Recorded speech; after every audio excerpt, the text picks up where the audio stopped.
Баршаңызға сәлем достар, менің каналыма қош келдіңіздер.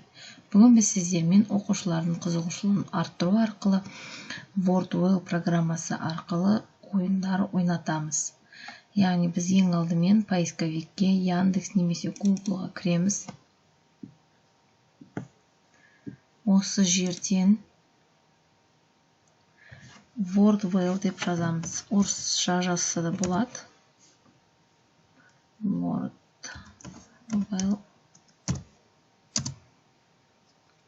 Ең алғашқы шығып тұрған сілтемеге өтеміз.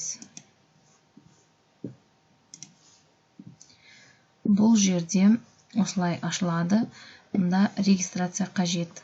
Мұнда сіздерде Google аккаунт болса, вход деп жаза бересіздер. Егер сіздерде Google аккаунт болмаса, зарегистрироваться етесіздер. Менде енді Google аккаунт бар, сондықтан да мен вход жасаймын.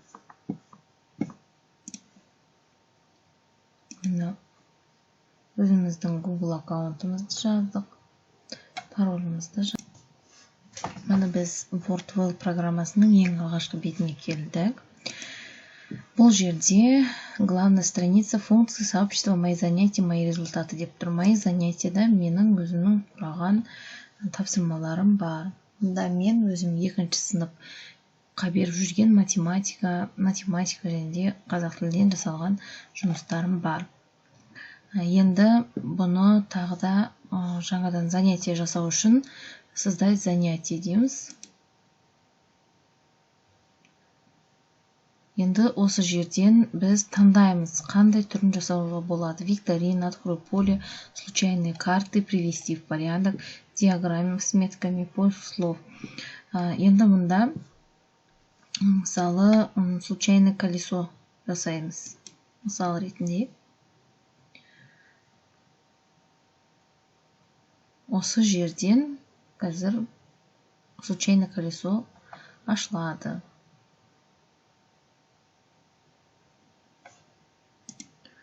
Осылай біздің страницамыз ашылады. Мұнда безымянный деген тақырыбы, мұнда мысалы пәнімізді жазуға болады. Мысалы қазақ тілі.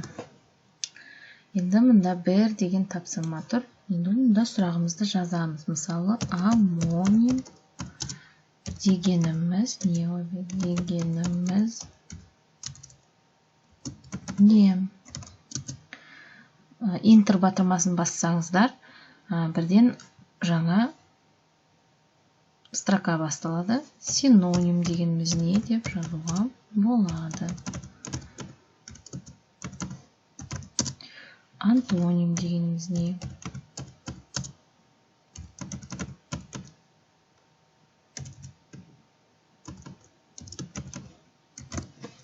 Осылай жасауға болады. Мен мысал ретінде сіздерге көрсетіп жатырмын. Өздеріңіздің қалауларыңызға байланысты 10 сұрақ дайындауларыңызға болады, немесе сіздерде қанша оқушы болады, сол әр балаға бір-бірден айналатындай сұрақ жасауыңызға болады. Егер сіздерде 15 бала болса, 15 сұраққа дейін жасауға болады, құрметті әріптестер. Енді выполнено деп батырмасын басамыз. Осы біздің интерактивный сабағымыз дайын болды. Начать деген батырмасын басамыз. Бірден үлкен экранға жасауға болады. Енді осы жерде раскрутить дейміз. Осы жерде барабан сияқты айналады. Оқушы келеді, соған қай сұрақ тоқтайды, сол сұраққа жауап береді. Егер де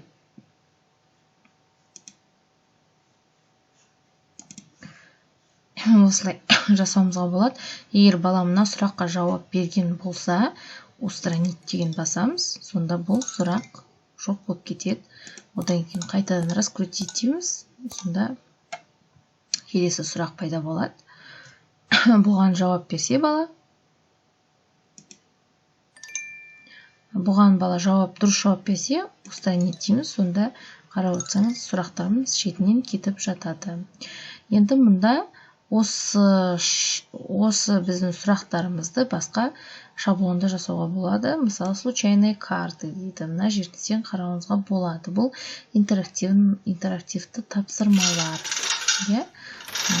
Өзіне арналған темалар да бар.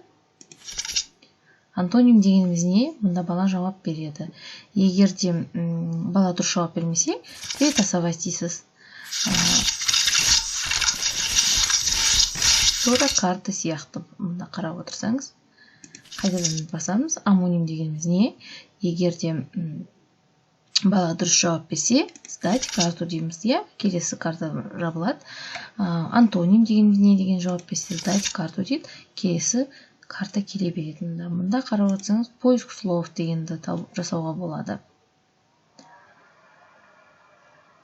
Осы жерден сізге қай тапсырма ұнайды? Осы жерден балалар сөздерді табады. Мысалы, мына жерде откройте поле деген шаблон жасауға болады. Өзіне арналған темалар да бар. Осы жерден яшықтар таңдайды. Бірінші яшық болса, осыған жауап береді. Бұған жауап бергеннен кейін, мысалы үшін яшыққа жауап береді. Одан кейін ең соңғы екінші яшыққа жауап береді. Анаграмма жасауға да болады. Қарап отырсаңыз, өте қызық. Мұнда сөздер әртүрлі шашылып тұр, сөздер, әріптер. Соны біз құрауымыз керек. Біз мысалы, бұлай орын ауыстыру арқылы. Мысалы, ом дегеніміз дұрыс шықты. Оны алып келеміз, мен и дұрыс шықты. Амоним деген сөз пайда болды. Мына жерде сөйтіп балалар сұрақ құрастыратын. Білдіңіздер ме? Амоним дегеніміз не деп мысалы. Тағы да мына жерде показать все десек, мында мынау тегін шаблондар. Енді мында теманы да таңдауға болады. Мысалы, деревянный стол бар.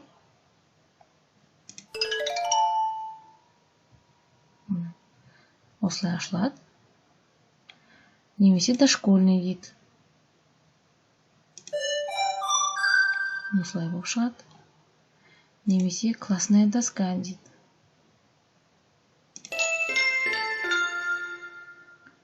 Бұл да өте қызық балаларға. Келесі белая доска. Өздеріңіздің қалауларыңызға қарай таңдауларыңызға болады. Осылай, егер де сіз осы